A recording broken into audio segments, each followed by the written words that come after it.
everyone. Welcome to the lecture series of Mobile Computing and Wireless Communication. I am an instructor, Ms. Alpa Rupal. So today we are continuing with our topic, that is GSM. So basically, topics to be covered today. First of all, we will learn regarding to the GSM architecture, and then after GSM entities that which are used in a GSM architecture. So what is GSM? As we have described in our previous lecture, that GSM is nothing but a group spatial mobile which was developed in 1980s. Okay, at that time the main agenda was for globalization, so that a spatial group had formed for that purpose. Okay, and after 1982 it was renamed as Global System for Mobile Communication. So basically, we can see this is the GSM architecture, in which our GSM architecture is subdivided into 4 parts.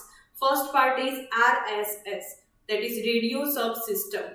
Second part, NSS, Network Subsystem. OSS, that is Operational and Maintenance Subsystem. And last one is Data Infrastructure, from which the data can be stored and data can be retrieved.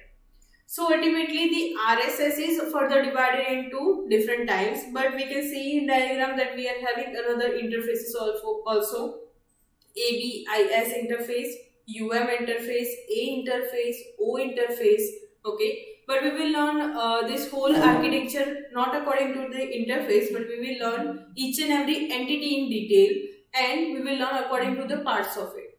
So first of all, we can see, okay, this is the GSM architecture, in which RSS is further divided into MS and BSS. MS is further divided into mobile equipment and SIM. Same as BSS is further divided into BTS and BS. Now next one is NSS. NSS is further divided into different entities, that is MSC, GMSC, HLR and VLR. The OSS is containing 2 types of database, that is AUC and EIR, and data infrastructure is having different data.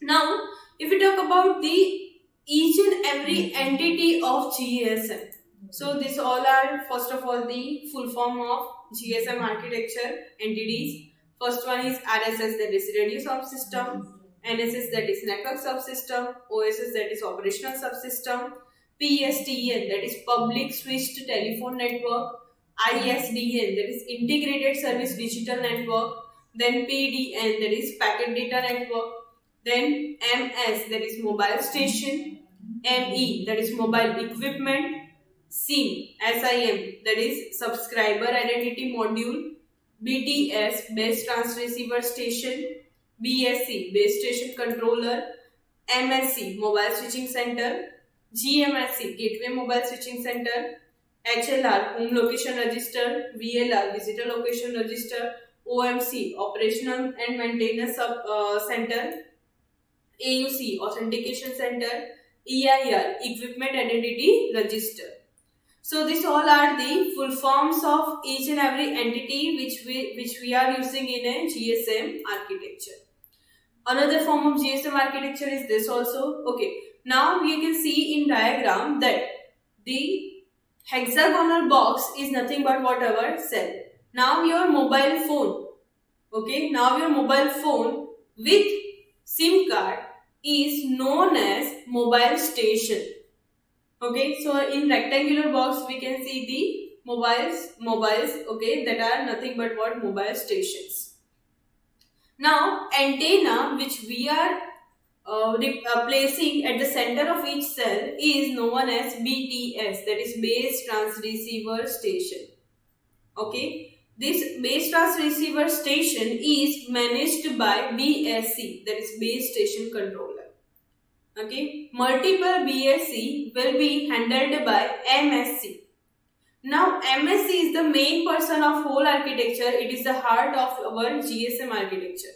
Okay, all the fundamental will be redirected by that MSC only.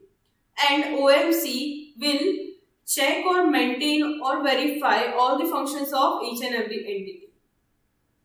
Okay, and we are having four type of databases which is represented as cylindrical box. Okay, HLR, VLR, AUC, and EIR. So each and every MSC is having HLR and VLR with them, a separate HLR and VLR. But AUC and EIR register will be common for a single operator.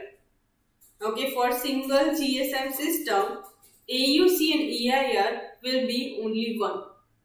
But according to MSC, the MSC can have different HLR and VLR.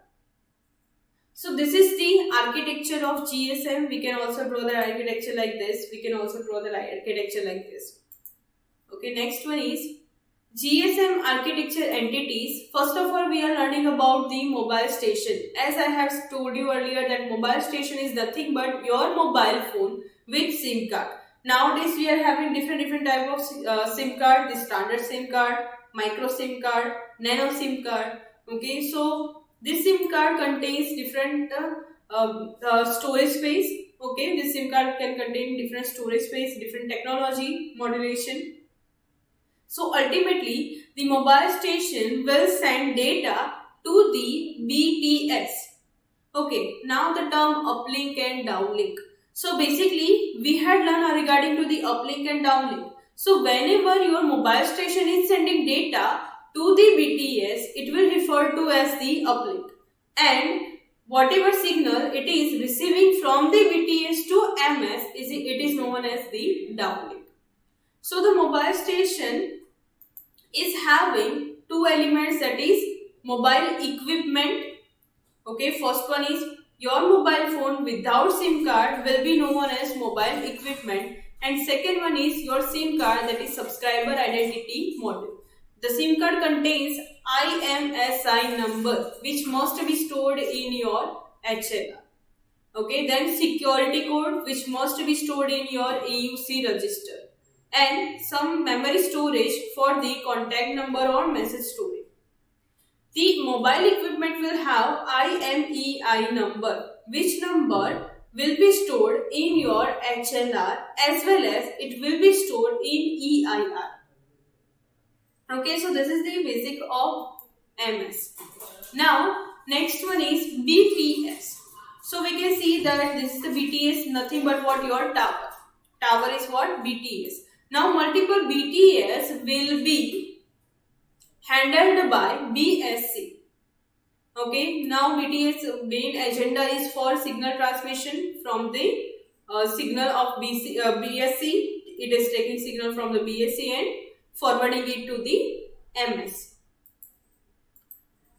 Now next is BSC. Now BSC is basically managing multiple BTS. And it is having a task of handling handover between BTS and another BSS and paging of the MS. Now what is paging? We will learn in call routing. So multiplexing is also done in the BSC. It handles handover, it handles radio channel setup, it controls the radio frequency power level, and it also look for the frequency hopping sequence. So these all are the functionality of BSC. Now next one is MSC, Mobile Switching Center. MSC is nothing but a heart of your GSM system, and its functions are, it basically looks like a switching node for mobile phone, it looks like a switching node for PSTN network, it is a normal switching node for ISDN network, it is simply a heart of your GSM which connect your network with any another network. Okay, it provides all the functionality of registration, authentication, location updation, routing, handover, all the functionality will be provided by the MSC. And it includes the database and which store the information, the database is of HLR, okay, HLR and VLR. Some of the data will be stored in VLR and main data will be stored in HLR. Suppose if I am a subscriber of any of the operator and I am taking SIM card of that operator from my area. According to my address, my area will have specific MSC. In that MSC, HLR will be registered I will be registered in that HLR. Okay, so ultimately that will be what my home HLR. Okay, home location register. But if I am roaming in some another area other than what area I have registered from, so my information will be gathered from my HLR to the VLR of that second area. Okay, so like this, there can be two databases for storing the information HLR and VLR. So now HLR, what kind of information will be stored in HLR? So first of all, your IMSI number, that is International Mobile Subscriber Identity. Then after, your name and address, personal information. Then after, MSISDN number. Obviously, we are having two kind of number. That is, first one is IMSI number in our SIM card and MSISDN number in our SIM card. Now, MSISDN number is public, by which anyone can call us. But IMSI number is a private, which will be stored in the database of your operator. Now, billing process, it is a prepaid customer or postpaid customer. Then after, authentication information. Then after, identification information. Then after, the handling the services, likewise, call forward unconditional, call forward busy, call forward not reachable, call forward not answer. It is a predefined messages. Whenever your device is busy, then it will be translated and it will be played. Okay, so basically, another, we can store SMSs. Suppose our phone is switched off. After 2 hours, if we are switch oning our phone, so whatever the message was received in that 2 hours, that will be received that will be received just as we are switching on our mobile phone. Okay, so that information will also stored, that messages will be also stored in your HLR. Then after, information of long distance mobile phone. Then after, the mobile phone is having roaming or not. Then fax information. Then information regarding to the supplementary services, that caller tune and etc. Then after, information regarding to the personal profile. Then information regarding to the power of status or power or status of your mobile phone. So this all are the information which is stored in the HLR. Now next one is VLR. We are storing some temporary information to the VLR from the HLR, as I had told you earlier. So this information will be good for the billing calculation purpose and roaming purpose. Now next one is GMSC. The GMSC is nothing but a gateway mobile switching center, which is basically connecting two different type of networks. Suppose one side it is a normal PSTN network and second side it is a GSM network. So for communication of these two network, we must communicate it through the GMSC. Now next one is operational and maintenance subsystem, in which basically it is having the operations on the MSC. Okay, it is just looking for the MSC, but it is actually maintaining all the entities by a single handed, but it is only maintaining, there is no specific functionality of OMC. Next one is EIR. EIR is having a different list of mobile numbers. Like it can have three kind of list: white list, black list and grey list.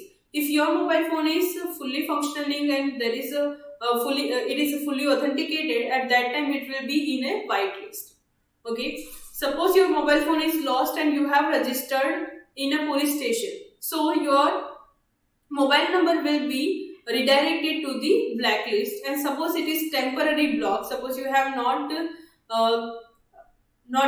recharged for some amount of time of minimum 35 rupees as nowadays it is having. Okay, suppose this kind of fundamental is not there, so your number will be in a grey list, that is a temporary blockage number. So ultimately this kind of list is for valid mobile number authentication. Then after AUC is basically storing the private key which is given by the SIM card. So today we had learned regarding to the GSM architecture, then after all the entities of GSM with the full form. So thank you. We will meet in our next lecture.